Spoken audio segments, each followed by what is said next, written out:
साल 1929 दुनिया की इकोनॉमी पूरी तरह से तबाह हो चुकी थी और यह हुआ था वर्ल्ड वॉर की वजह से।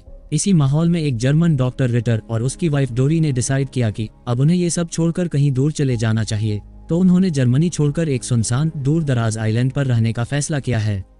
उनका दुनिया से कनेक्शन का बस एक तरीका था, लेटर्स जो डॉक्टर रिटर लिखते थे, और एक सिंपल सी बोट आती थी जो उस आइलैंड से गुजरती थी और लेटर वही ले जाती थी। उन्हें ये नहीं पता था कि वो चिट्ठियां जर्मनी तक पहुंच भी रही हैं या नहीं। रिटर के दिमाग में एक मिशन था, इंसानियत को बचाना, लेकिन हथियार से नहीं बल्कि एक नई फिलॉसफी के जरिए। इस नए सफर में उसका सबसे बड़ा साथी था उसका टाइपराइटर, जिस पर वो अपने थॉट्स और एक्सपीरियंस लिखता रहता था। 3 साल बाद मतलब 1932 में वही बोट फिर से आइलैंड पर आती है और इस बार उस पर एक नई फैमिली होती है। एक औरत मार्गरेट और उसका हस्बैंड हाइंस। वह चाहता है कि वो अब अपनी नई लाइफ शुरू करें। साथ में उनका बेटा हैरी भी होता है जो टीबी का मरीज है। लेकिन जैसे ही मार्गरेट दूर से आइलैंड को देखती है उसका चेहरा एकदम उतर जाता है, क्योंकि उसने सोचा था कि आइलैंड बहुत खूबसूरत होगा, पेड़, हरियाली, लेकिन असलियत एकदम उल्टी होती है। अब जैसे ही वो जमीन पर उतरती है वो बस उस बोट को देखती है जो धीरे धीरे दूर जा रही थी, और उस बोट के साथ ही उसके सारे सपने और एक्सपेक्टेशंस भी दूर चले जाते हैं। पर हाइंस बहुत खुश होता है और आज उसका सबसे बड़ा सपना पूरा हो रहा है। वो डॉक्टर रिटर से मिलने जा रहा है। उनके पास बहुत सारा सामान होता है, वो जितना उठा सकते हैं उतना लेकर चलते हैं और 45 मिनट की जर्नी के बाद वो डॉक्टर के घर पहुंचते हैं। दूर से देखने पर डॉक्टर रिटर मैच में अच्छा परफॉर्म कर रहे होते हैं और उनके साथ डोरी भी होती है। जल्द हाइंस उन्हें आवाज देता है और अपना और अपनी फैमिली का इंट्रोडक्शन देता है, जिसके बाद रिटर पूछता है, तुम्हें हमारे बारे में कैसे पता चला और तुम यहाँ क्यों आए हो? हाइंस बताता है कि उसकी लिखी चिट्ठियां जर्मनी तक पहुंचती हैं, अखबार में छपती हैं, लोग पढ़ते हैं और इंस्पायर होते हैं। अब ये सुनकर रिटर को गर्व होता है कि उसका लिखा इतना असर कर रहा है। फिर वो कहता है कि चलो मैं तुम्हें एक जगह दिखाता हूँ, लेकिन ये जगह कोई लग्जरी स्पॉट नहीं है, यहाँ रहना बहुत मुश्किल है। इसी के साथ यहाँ का वाटर सोर्स भी बहुत लिमिटेड है और बहुत केयरफुली यूज करना पड़ता है। आइलैंड में कई जानवर भी रहते हैं और सबसे खतरनाक है जंगली सुअर। हालांकि जमीन यहाँ खेती लायक तो है, लेकिन बहुत टाइम और मेहनत मांगती है। इसी बीच डोरी और मार्गरेट में बातचीत होती है। डोरी उसे बताती है कि आइलैंड पर रहने का मतलब है हर दिन सर्वाइवल फाइट। तब डोरी उससे बात करते हुए अपने प्यारे गधे का ख्याल रखती है। वो उसे ऐसे ट्रीट करती है जैसे कोई पेट हो। इसके बाद रिटर हाइंस की फैमिली को दिखाता है कि वो कहाँ सोएंगे। वो डोरी का गधा भी उधार लेता है कुछ सामान ट्रांसपोर्ट करने के लिए, जिसके बाद वह उन्हें ले जाता है एक पुरानी गुफा में जो कभी पायरेट्स के इस्तेमाल में था। पता चला रिटर जानबूझकर उन्हें वहां रखता है ताकि वो परेशान होकर जल्दी लौट जाएं। ये गुफा बहुत रफ जगह होती है, पानी सिर्फ बारिश से आता है और वो भी बहुत कम। रिटर उन्हें छोड़कर हंसते हुए चला जाता है। उसे भरोसा है कि ये लोग यहाँ ज्यादा दिन टिक नहीं पाएंगे। घर लौटकर डोरी बहुत गुस्से में होती है। वो कहती है कि हमने दुनिया छोड़ दी ताकि अकेले रह सके, लेकिन दुनिया हमें छोड़ने को तैयार ही नहीं है। दूसरी ओर पहली रात मार्गरेट के लिए सबसे खराब होती है, क्योंकि कीड़ों और अजीब आवाजों की वजह से वो सो नहीं पाती। यहाँ उनकी जिंदगी बहुत मुश्किल हो जाती है, लेकिन फिर भी सब एक बेसिक लाइफ बनाने की कोशिश करते हैं। हाइंस बहुत मोटिवेटेड होता है। वो गुफा को रहने लायक बनाने की पूरी कोशिश करता है और बारिश के पानी को स्टोर करने के लिए एक नया रास्ता भी बनाता है। अब धीरे धीरे दिन कटते हैं। थकान मार्गरेट के चेहरे पर साफ दिखने लगती है, लेकिन जब वो एक वाटर सोर्स बना लेते हैं जिससे पीने का पानी मिल सके तो सब बहुत खुश हो जाते हैं। लेकिन मुश्किलें खत्म नहीं होती, क्योंकि मार्गरेट को पता चलता है कि वो प्रेग्नेंट है। इसी के साथ उन्हें पता चलता है कि आइलैंड के कुत्ते उनके खाने का एक हिस्सा भी अब खा चुके हैं, जिस कारण अब वो बचा हुआ खाना छुपा कर रखने लगते हैं ताकि दोबारा ऐसा ना हो। अगले दिन मार्गरेट डोरी के पास जाती है और उसका गधा मांगती है ताकि सामान कंधे तक ना ले जाना पड़े, लेकिन डोरी मना कर देती है। वो कहती है उसका गधा बिजी है, जबकि वो कुछ कर नहीं रहा होता है। जिसके बाद मार्गरेट और हाइंस अपने पूरे सामान को खुद पीठ पर लाद कर ले जाते हैं। तभी रास्ते में उन्हें आसमान में गोली चलने की आवाज आती है। वो देखते हैं कि आइलैंड के किनारे पर एक नई बोट आई है और उस पर नए लोग हैं। उनमें से सबसे खास होती है बारोनेस, एक बहुत खूबसूरत और घमंडी औरत। उसके साथ होते हैं रूडी जो उसका इंजीनियर है, साथ ही रोबो और मानो जो उसके सिक्योरिटी गार्ड्स हैं। जैसे ही वो उतरती है वो अपनी टीम से कहती है कि यही वो जगह है जहां वो अपना नया लग्जरी रिजॉर्ट बनाएगी। तब सब उसके इस ड्रीम से बहुत खुश होते हैं। फिर सब मिलकर समंदर में एंजॉय करते हैं। उन्हें बिल्कुल अंदाजा नहीं होता कि आगे क्या होने वाला है। समंदर से निकलने के बाद पूरा ग्रुप डॉक्टर रिटर के घर पहुंचता है। तब बारोनेस खुद को और अपनी टीम को इंट्रोड्यूस करती है। वो कहती है कि वो उस इंसान से मिलकर बहुत खुश है जिसने नेचर को कंट्रोल किया, अपनी एक किंगडम बनाई जिसकी फेम जर्मनी, लंदन और फ्रांस तक पहुंची है। और डोरी को वो आयरन वुमन कहती है जो अपनी बीमारी के बावजूद चल फिर सकती है। यहाँ रिटर इन लोगों को वेलकम करता है क्योंकि उसे पता है कि ये लोग कुछ टाइम के लिए ही यहाँ रहेंगे। वो उन्हें एक अच्छा सा स्पॉट दिखाता है जहाँ एक प्योर वाटर स्प्रिंग है, लेकिन ये सब वो हाइंस को परेशान करने के लिए करता है क्योंकि वही स्प्रिंग हाइंस यूज कर रहा होता है। लेकिन बारोनेस और उसकी टीम को उस वाटर स्प्रिंग की वैल्यू का अंदाजा नहीं होता। वो उसमें कूदकर नहाने लगते हैं जैसे कोई बाथटब हो। जल्द हाइंस उन्हें रोकने की कोशिश करता है और समझाता है कि यही उनका पीने का पानी है और दूसरा कोई सोर्स नहीं है। तब बारोनेस माफी मांगती है और फिर अपनी टीम का इंट्रोडक्शन देती है। वो बताती है कि वो इस आइलैंड पर इसलिए आई है क्योंकि वो यहीं अपना हाई एंड टूरिस्ट रिजॉर्ट बनाना चाहती है। फिर वो रिटर और हाइंस को उनका लेटर बॉक्स थमाती है और फिर से हाइंस से माफी मांगती है स्प्रिंग वाले इंसिडेंट के लिए। लेकिन जब हाइंस वो चिट्ठियां रिटर को देने जाता है तो रिटर को पता चलता है कि उसके लेटर्स को पहले ही किसी ने खोल लिया है। वो गैस करता है कि हाइंस ने ऐसा नहीं किया, बल्कि बारोनेस ने जानबूझकर लेटर्स खोले ताकि वो देख सके उसमें क्या है और शायद वो दोनों के बीच शक पैदा करना चाहती है। तब हाइंस गुस्से में उससे पूछने जाता है कि उसने ऐसा क्यों किया, जबकि वो तो कभी उसके खिलाफ था ही नहीं। पर बारोनेस कहती है पहले खुद से पूछो कि रिटर ने अपना वाटर सोर्स क्यों नहीं बताया और तुम्हारा स्प्रिंग क्यों बताया। वो कहती है कि शायद रिटर ही तुम दोनों के बीच दरार डालना चाहता है ताकि तुम लोग तंग आकर ये आइलैंड छोड़ दो। फिर वो उसे अपना प्लान दिखाती है, आइलैंड के किनारे एक सिर्फ अमीरों के लिए रिजॉर्ट बनाने का प्लान, जिसकी वो स्टडी कर रही है अपनी टीम के साथ। अगले दिन बारोनेस फिर से रिटर के गार्डन में आती है। उसे बताती है कि वहाँ एक जंगली सुअर घुस आया है जो उसकी सब्जियां खा रहा है। तब रिटर भाग कर जाता है और सुअर को भगाने में कामयाब हो जाता है, लेकिन तब तक उसका पूरा गार्डन बर्बाद हो चुका होता है। उधर हाइंस आइलैंड पर टहल रहा होता है, तभी उसे एक गाय दिखती है। वो उसे अपने घर की तरफ दौड़ाता है क्योंकि उसे उससे दूध मिल सकता है। साथ ही हाइंस अब एक छोटा सा घर बनाने लगता है ताकि वो गुफा छोड़ सके। बाद में मार्गरेट उसे आवाज देती है कि आओ, मैं तुम्हें कुछ दिखाना चाहती हूँ। पता चला कि उनकी पहली सब्जियां हो गई थीं। तभी वो देखते हैं कि बारोनेस और उसकी टीम भी आकर वहीं उनके पास टेंट लगा रही है। बारोनेस कहती है कि जब तक रूडी उसकी फार्म नहीं बना देता तब तक वो यहीं पास में रहेगी और उनका वाटर स्प्रिंग यूज करेगी।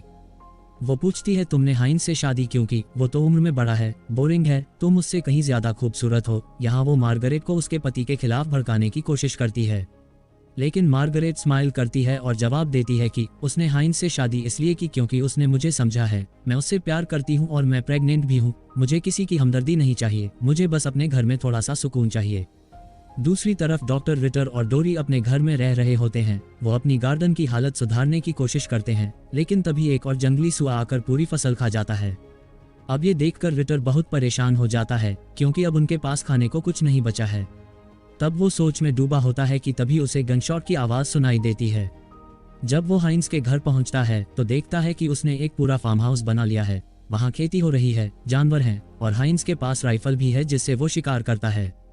अब रिटर उससे कहता है अगर तुम उस गाय का सिर मुझे दे दो तो मैं तुम्हें कुछ चूजे दूंगा जिन्हें तुम बड़ा कर सको, और यहाँ हाइंस डील एक्सेप्ट कर लेता है। जिसके बाद मार्गरेट रिटर से रिक्वेस्ट करती है कि क्या आप मेरी डिलीवरी करवा सकते हैं, लेकिन रिटर मना कर देता है। वो कहता है मैं अब डॉक्टर नहीं हूँ, मैंने अपने सारे टाइटल्स छोड़ दिए हैं और वैसे भी उस बच्चे के जिंदा रहने की चांस सिर्फ 40% है। तब वो गाय का सिर लेता है और वापस चला जाता है। हालांकि ये पहली बार होता है जब वो मीट खाता है इतने टाइम बाद, क्योंकि वो खुद को वेजिटेरियन मानता है।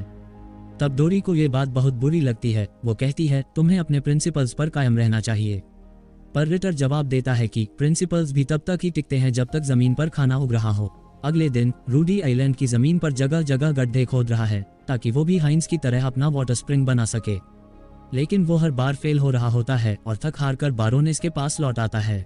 बारोनेस उससे कहती है जाओ कुछ खाने को लाओ, कुछ भी हो, लेकिन रूडी कहता है कुछ नहीं बचा है, हमारे पास जो भी फूड था वो सब खत्म हो चुका है। अब बारोनेस खुद सारे डब्बे और कंटेनर चेक करती है, लेकिन उसे भी यही समझ आता है कि अब कुछ नहीं बचा है। तब वो बहुत गुस्से में आ जाती है और रूडी से लड़ने लगती है। तब रूडी भी भड़क जाता है, कहता है तुमने हम सबको धोखा दिया, यहाँ कोई होटल नहीं है, ना खाना है, ना कोई प्रॉपर घर, तुमने सबको होतिया बनाया है। तब बारोनेस को यह सुनकर गहरा झटका लगता है। वो अकेले गुस्से में भागती हुई जंगल की तरफ निकल जाती है और भागते भागते वो गिर जाती है। तभी वहाँ आता है हैरी। वो पूछता है क्या आप ठीक हैं? मैंने लकड़ियाँ इकट्ठा करते हुए आपकी रोने की आवाज सुनी। तब बारोनेस उससे अपने मन की बात शेयर करती है। वो कहती है कि वो बहुत टूट गई है। तभी वो उससे पूछती है क्या तुम्हारे घर में कैंड फूड है? हैरी कहता है लेकिन मैं नहीं बता सकता कि वो कहाँ रखा है। अगले दिन हैरी अपने पापा के साथ शिकार पर जाता है और अपना डॉग भी साथ ले जाता है और पीछे मार्गरेट अकेली घर पर रह जाती है। अब यही मौका देखकर मानो और रोबो वो दोनों छिपकर घर पर नजर रखते हैं और देखते हैं कि मार्गरेट को पेट में तेज दर्द हो रहा है। लेकिन मैनो और रोबो जो चोरी की फिराक में होते हैं उसे अनदेखा करके सीधे स्टोर रूम की तरफ भागते हैं। जब वो वहां पहुंचते हैं तो उन्हें समझ आता है कि स्टोर फूड पूरी तरह से खत्म हो चुका है। उधर मार्गरेट का दर्द अब और बढ़ता जाता है। वो खुद को खींचती हुई बाहर निकलती है ताकि हाइंज या हैरी को बुला सके। उसी बीच रोबो मैनो घर की खिड़की से अंदर घुस जाता है और जो भी खाने का सामान मिलता है वो सब चुराकर बाहर निकाल लेता है। जिसके बाद मार्गरेट किसी तरह बारोनेस के कैंप तक पहुंचती है, उसे मदद के लिए आवाज देती है। बारोनेस उसकी आवाज तो सुनती है लेकिन जानबूझकर उसे इग्नोर करती है। कोई रास्ता न होने पर मार्गरेट मायूस होकर वापस अपने घर लौटती है। तब तक चोरों को डर लगता है कि कहीं पकड़े न जाएं, तो वो एक कोने में छिप जाते हैं। अब मार्गरेट खुद को डिलीवर करने की कोशिश करती है लेकिन तभी बाहर से कुछ आवाज आती है। वो बाहर निकलती है और उसी वक्त मैनो और रोबो मौके का फायदा उठाकर बारोनेस के कैंप में पहुंच जाते हैं और दिखाते हैं कि उन्होंने क्या क्या चुराया है। लेकिन बारोनेस नाराज हो जाती है क्योंकि वो सामान सिर्फ कुछ हफ्तों के लिए ही काफी होता है। जब रूडी को पता चलता है कि मार्गरेट डिलीवरी कर रही है तो वो उसकी मदद करना चाहता है, लेकिन बारोनेस उसे मना कर देती है। उधर मार्गरेट आवाज की दिशा में जाती है और देखती है कि कुछ पागल कुत्ते उसके चारों तरफ घिर गए हैं। तब वो डर से चिल्लाती है, मदद के लिए पुकारती है और पास ही किसी कोने में छिपने की कोशिश करती है। तभी हाइंज उसकी चीख सुन लेता है। जल्द वो हवा में फायर करता है जिससे कुत्ते डर के भाग जाते हैं। फिर वो मार्गरेट की डिलीवरी में मदद करता है और जब बच्चा सही सलामत पैदा हो जाता है तो वो रिटर को बुलाने के लिए दौड़ता है। अब रिटर पहले मना करता है, कहता है मैंने कहा था ये जगह बच्चों के लिए नहीं है। लेकिन हाइंज बताता है कि बच्चा ठीक है लेकिन मार्गरेट बहुत कमजोर हो गई है और उसे मदद चाहिए। तब रिटर उसके साथ चलता है और मार्गरेट को स्टेबल कर देता है। अब डिलीवरी सक्सेसफुल होती है, बच्चा भी हेल्दी होता है। उधर मैनो सब देख रहा होता है और बारोनेस को जाकर बताता है कि रिटर हाइंज के घर गया था और उसने मार्गरेट की डिलीवरी में मदद की। अब ये सुनकर बारोनेस नाराज हो जाती है, कहती है उसे वहां नहीं जाना चाहिए था। अब वो सब मिलकर फैमिली बन जाएंगे, लेकिन मुझे इन्हें तोड़ना होगा, चाहे किसी की जान ही क्यों न चली जाए। तब वो मैनो को जॉब से निकाल देती है क्योंकि उसने मार्गरेट की मदद न करने के लिए उसे शैतान और इंसानियत से बाहर कहा था। कुछ समय बाद बारोनेस हाइंज के घर आती है और मार्गरेट से माफी मांगती है। वो कहती है मुझे अब पता चला कि मैनो ने ही तुम्हारा खाना चुराया था, मैंने उसे निकाल दिया है और एक पड़ोसी होने के नाते मेरी जिम्मेदारी थी कि मैं तुम्हारी मदद करूं। तब वो उसे ओट्स का डब्बा देती है जो मैनो ने चुराया था और फिर बच्चे की तरफ देखती है और कहती है इतना प्यारा बच्चा इस आइलैंड पर नहीं रहना चाहिए, उसे एक बेहतर जिंदगी मिलनी चाहिए। तब वह बच्चे के जन्म की खुशी में एक ग्रुप लंच रखती है और सबको इन्वाइट करती हैं। बाद में मार्गरेट हाइंज को ये बात बताती है लेकिन हाइंज पहले तो जाने से मना करता है। उसे पता है ये चोरी उसी की प्लानिंग थी, उसके गार्ड्स उसके बिना कुछ नहीं करते हैं। लेकिन मार्गरेट के कहने पर वो मान जाता है ताकि बारोनेस से दुश्मनी और ना बढ़े। अगले दिन लंच डे आता है, सब एक जगह जुटते हैं। डॉक्टर रिटर और डोरी भी आते हैं, लेकिन माहौल अजीब होता है क्योंकि सब एक दूसरे से नाराज हैं। और हंसने की बात यह है कि लंच में जो मील सर्व किया जाता है वो वही चुराया हुआ खाना होता है। तब बारोनेस नोटिस करती है कि डोरी बार बार बच्चे को देख रही है, तो वो अंदाजा लगाती है कि डोरी शायद मां नहीं बन सकती, इसलिए बच्चे को देखकर इमोशनल हो रही है। अब जल्द बारोनेस जानबूझकर बच्चे के जन्म और प्रेगनेंसी की बातें करने लगती है ताकि डोरी को चिढ़ा सके। फिर वो एक बार फिर मार्गरेट से पूछ बैठती है तुमने हाइंज से शादी क्यों की, क्या सिर्फ इसलिए कि उसने तुम्हें प्रपोज किया था? यहाँ वो सिर्फ ये नहीं पूछ रही होती, वो चाहती है कि सब लोग आपस में भिड़ जाएं। साथ ही वो कहती है कि डॉक्टर रिटर जो खुद को बहुत सच्चा और फिलोसॉफिकल मानता है, वो भी जब खत लिखता है तो सीधे जर्मन न्यूज़पेपर के एडिटर को भेजता है ताकि लोग उसके आइडिया और सोच की तारीफ करें। वो कहती है कि रिटर भी उससे अलग नहीं है, उसे भी दूसरों की अटेंशन और वैल्यू की जरूरत है, ठीक वैसे ही जैसे मुझे है। फिर से वो अपना सपना बताती है कि वह इस आइलैंड पर एक बड़ा इंटरनेशनल रिजॉर्ट बनाना चाहती है। तब डोरी उसकी इस बात पर ताना मारती है, हाँ रिजॉर्ट वाला आइडिया तो बहुत अच्छा चल रहा है अभी तक। लेकिन बारोनेस डोरी पर तंज कसती है कि उसकी लाइफ तो उससे भी बुरी है, अकेली और निसंतान, और उसका पति जिसके पास हथियार तो है पर उसमें गोलियां नहीं है। अब यह मर्द को दर्द देने वाली बात सुनकर डॉक्टर रिटर गुस्से में बताता है कि डोरी बच्चे इसलिए नहीं कर पाई क्योंकि उसने खुद अपनी मर्जी से यूट्रस रिमूव करवा लिया था। पर डोरी इस बात से बहुत दुखी होती है, उसे लगता है कि रिटर ने उसकी पर्सनल चीज सबके सामने लाकर उसकी बेइज्जती की है। तब वो कहती है तुम अपनी मर्दानगी प्रूव करने के लिए मुझे नीचा दिखा रहे हो, और गुस्से में डिनर टेबल से उठ जाती है। पर बारोनेस उसे जाने से रोकने के लिए अपने कुत्ते से डराती है। तब रिटर भी भड़क उठता है और बारोनेस से कहता है इस आइलैंड से निकल जाओ, वरना मैं खुद तुम्हें जंजीरों में बांधकर 50 शेड्स ऑफ ग्रे वाला खेल खेलूंगा। तब बारोनेस गुस्से में रिवॉल्वर निकाल लेती है। वो एक सरकारी पेपर दिखाती है जिसमें लिखा होता है कि उसे 1000 हेक्टर जमीन लेने की परमिशन है और उसने ये आइलैंड खरीद लिया है, सिवाय उस छोटे से हिस्से के जहाँ रिटर का घर है। थोड़ी देर बाद रिटर हाइंस के पास जाता है और उसे 9 किलो चावल ऑफर करता है उसकी गन के बदले। अब हाइंस गन बेच देता है क्योंकि उसे खाना चाहिए। उधर रिटर अपनी नई गन से उसी जंगली सुअर को मार देता है जिसने उसकी फसलें तबाह की थी। समय बीतता है और गर्मियों का मौसम आ जाता है। ये सबसे मुश्किल वक्त होता है क्योंकि पानी के सारे स्रोत सूख जाते हैं। उधर हाइंस भी खाने की कमी से परेशान है और छिपकलियां और छोटे जीव मारने लगते हैं। पर तभी रूडी वापस आता है और हाइंस के घर खाने की भीख मांगता है, जिसे देख हाइंस उसे खाना देता है। वो कहता है कि बारोनेस किसी तरह की लत जैसी है, एक बार कोई उसे पसंद कर ले तो पीछा नहीं छुड़ाया जा सकता। फिर वो खाना खाकर वापस अपने टैंक चला जाता है, लेकिन बारोनेस को पता चल जाता है कि रूडी अब उसके साथ नहीं बल्कि हाइंस के साथ उठने बैठने लगा है।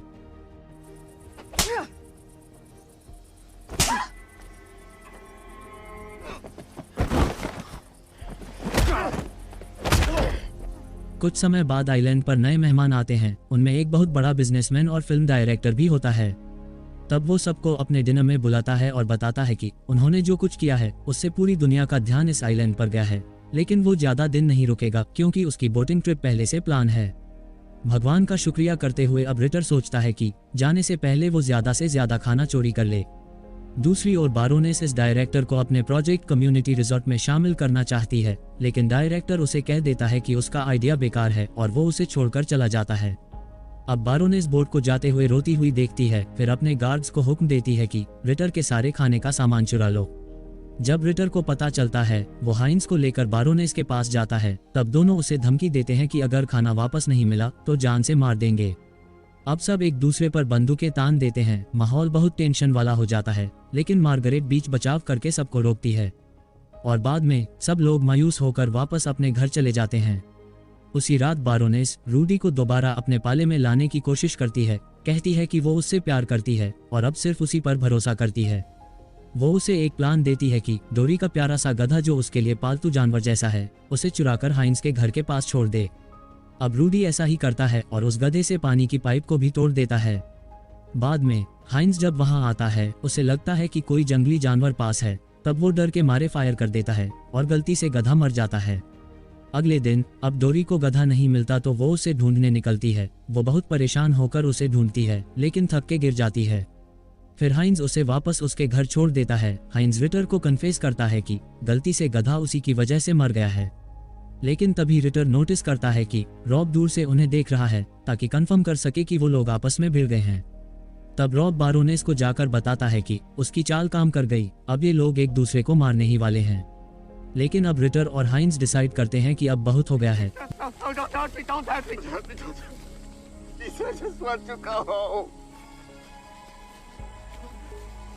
फिर हाइंस हारी और मार्गरेट को किसी बहाने जंगल भेज देता है ताकि वो घर से दूर रहें अगर कोई फायरिंग हो तो।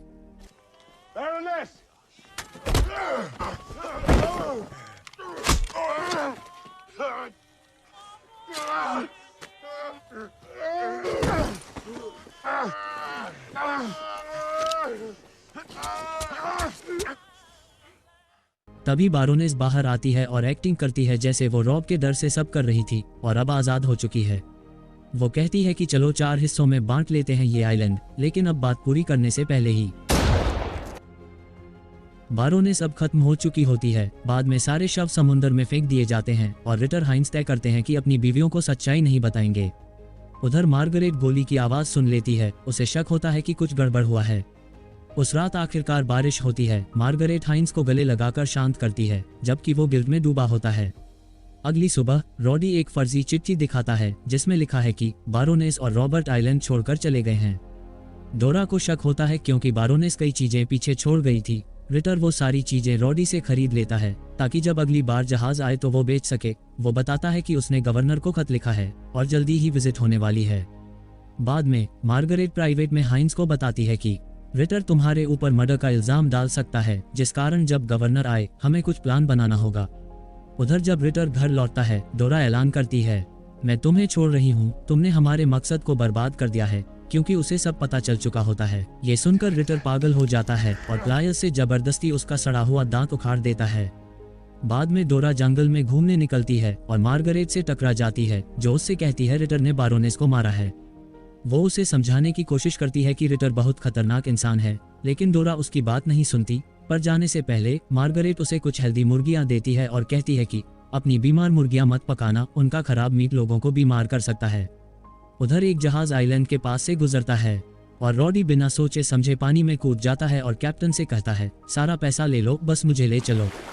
डोरा जब घर लौटती है तो देखती है कि रिटर फिर से लिखने लगा है। तब वो इसे सेलिब्रेट करने के लिए वही अपनी बीमार मुर्गियां पका देती है और रिटर को खिला देती है, पर खुद नहीं खाती। बहाना देती है कि मुंह में अभी भी दर्द है। कुछ घंटों बाद रिटर को तेज दर्द शुरू हो जाता है। डोरा फैमिली के पास जाती है और मदद मांगती है, लेकिन कुछ किया नहीं जा सकता। ऐसा लगता है डोरा ने उन्हें सिर्फ गवाह बनाने के लिए बुलाया है। अब अपनी आखिरी सांसों में रिटर डोरा को कोसते हुए दम तोड़ देता है। अगले दिन पतझड़ के मौसम में गवर्नर कुछ सोल्जर्स के साथ आइलैंड पर आता है और अब बारोनेस की मौत की खबरें अखबारों में भी छप चुकी हैं। पता चला कि रिटर की आखिरी चिट्ठी में लिखा है कि हाइंस ने मर्डर किया था और डोरा ने भी यही कहानी कंफर्म किया होता है। लेकिन जब गवर्नर मार्गरेट से पूछता है तो वो सच बता देती है और कहती है कि अब रिटर भी मारा गया है। वो समझाती है कि उसे फूड पॉइजनिंग बीमार मुर्गियों से हुई थी, जबकि उसने एक दिन पहले डोरा को हेल्दी चिकन दिए थे। इसका मतलब डोरा ने जानबूझकर रिटर को बीमार मुर्गी खिलाई थी और अब इसलिए गवर्नर डोरा को गिरफ्तार कर लेता है। जाते वक्त गवर्नर फैमिली से पूछता है, क्या तुम लोग भी हमारे साथ चलना चाहोगे? जिस पर मार्गरेट जवाब देती है, नहीं, हम अकेले ही खुश हैं। आखिर में पता चला कि ये कहानी एक सच्ची घटना पर आधारित है, जिसमें लास्ट में बताया गया है कि बारोनेस और रॉबर्ट की लाशें कभी नहीं मिली। डोरा ने इन घटनाओं पर एक किताब लिखी और 1943 में स्क्लेरोसिस से उसकी मौत हो गई। बाद में मार्गरेट ने भी एक अपनी किताब लिखी जिसमें डोरा की सारी बातें झूठ बताई गईं। कहा जाता है रॉडी कभी मेनलैंड तक नहीं पहुंच पाया, क्योंकि जिस बोट में वो था उसका फ्यूल खत्म हो गया और वो समंदर में भटक गई थी और बाद में उसका और कैप्टन का शव पानी में मिला। पर मार्गरेट 2000 तक उसी आइलैंड पर रही। जब उसकी मौत हुई तब वो 96 साल की थी। कहा जाता है आज भी उसके वंशज वहीं रहते हैं और एक छोटा सा टूरिस्ट होटल चलाते हैं। वीडियो पसंद आए तो लाइक करें और चैनल को सब्सक्राइब। मिलते हैं अगले वीडियो में। Thank you.